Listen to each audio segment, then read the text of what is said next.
আসলে দেখেন, আমি একজন মুক্তিযোদ্ধা, আর এটা মার্চ মাস। এই মার্চ মাসে 21শে মার্চ আজকে। আমি একজন মুক্তিযোদ্ধা, 21শে মার্চে আমি কথা বলছি। দেশের যে অবস্থা চলছে এবং দেশ যেভাবে চলছে এটা যেমন আমি চাই না, এবং আজকে যে একটা পিক পয়েন্টে এসে দাঁড়াচ্ছে, কত ধরনের সংবাদ যে শুনছি, অকল্পনীয়।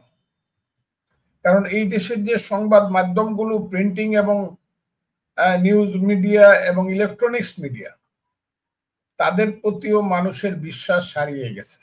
তারাও সত্য খবরগুলো, কথাগুলো মানুষের সামনে আনছেন না।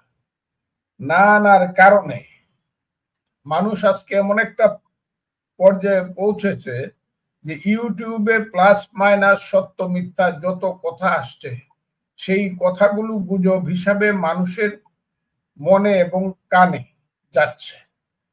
সেই কানে এবং মনে যাওয়ার কারণে একটা বিভ্রান্ত অবস্থা সারা বাংলাদেশে দেখছি। তবে কিছু খবর আপনি যেমন পেয়েছেন, আমি যেহেতু এদেশে থাকি, আমি পাই। আমি এই খবরগুলো, এক নম্বর হলো এই ঘটনাগুলো আমি চাই না, এই ঘটনাগুলো ঘটুক সেটা আমি চাই না। এই ধরনের ঘটনায় বাংলাদেশের মানুষ সারা রাত না ঘুমিয়ে টেনশনে থাকুক, এটাও আমি চাই না। আজকে বাংলাদেশে যা ঘটছে বা ঘটবে, আমার কাছে মনে হয়েছে, আমি আগেই বলতাম। দেখেন, আমি বহুদিন আগে আপনাকে বলছি কিনা জানি না, আমার একটা খুবই কথাটা মানুষ খুব গ্রহণ করেছে, একটা জনপ্রিয় কথা। সেটা হলো যে মৌলানা আবুল কালাম আজাদ যখন প্রথম ভারতীয় কংগ্রেসের প্রেসিডেন্ট হয়, তখন তার বয়স ছিল মাত্র 22 বছর।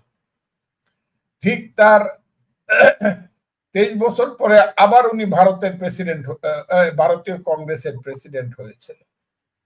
তখন সাংবাদিক ওনাকে জিজ্ঞাসা করেছিল যে আগে যে সভাপতি ছিলেন আপনি ভারতীয় কংগ্রেসের, আর এখন যে সভাপতি হলেন, দুইটার পার্থক্য কি? মৌলানা আবুল কালাম আজাদ উত্তর দিয়েছিলেন, আগে যে আমি সভাপতি হয়েছিলাম তখন আমার বয়স ছিল না, অভিজ্ঞতা ছিল না, কাজেই আমার বুদ্ধি থাকলেও জ্ঞান ছিল না, আর জ্ঞান না থাকলে একটা মানুষ পরিপূর্ণ হয় না। এখন আমার বয়স হয়েছে, আমি একজন অভিজ্ঞ ব্যক্তি, কাজে আমার জ্ঞান হয়েছে, আমি আমার জ্ঞান দিয়ে সঠিকভাবে এই দেশে কাজ করতে পারবো বা দলটাকে চালাতে পারবো। এই যে ছেলে পেলেদের নাম আপনি বললেন, আমি সবসময় তাদেরকে এখন পর্যন্ত ছেলে পেলের ঊর্ধ্বে কিছু মনে করি না।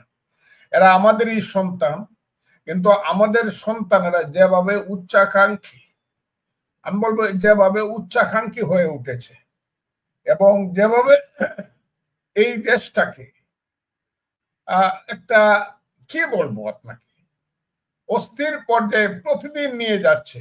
এক নম্বর হলো নিজেরা কিলাকিলি করে, মারামারি করে, গুলাগুলি করে, মার খায়, মার দেয়, কোথাও যেতে পারছে না। এইটা যে একটা দেশ, তারা আবার একটা দল করছে জাতীয় নাগরিক পার্টি। এই নাগরিক পার্টির সভাপতি নাহিদ এক জায়গায় গেলে পরে, কালকে এখানে গেছিল, মার খায় আসছে। হাসনাত এখানে গেছিল, মার খায়। এই যে মারামারি ধরাধরি চলছে, এইটা মনে হয় ওই যে বস্তি বা ওই যে হকার্স মার্কেটের শ্রমিক রাজনীতি, এই শ্রমিক রাজনীতির অংশ হিসাবে তারা এই কাজগুলো করছে। এই দেশটাকে তারা অশান্ত করে ফেলছে। মানুষ তাদের বিরুদ্ধে ভয়ে কোনো কথা বলে না। কেন বলে না? শান্তিকামী মানুষ মনে করে আজকে তাদের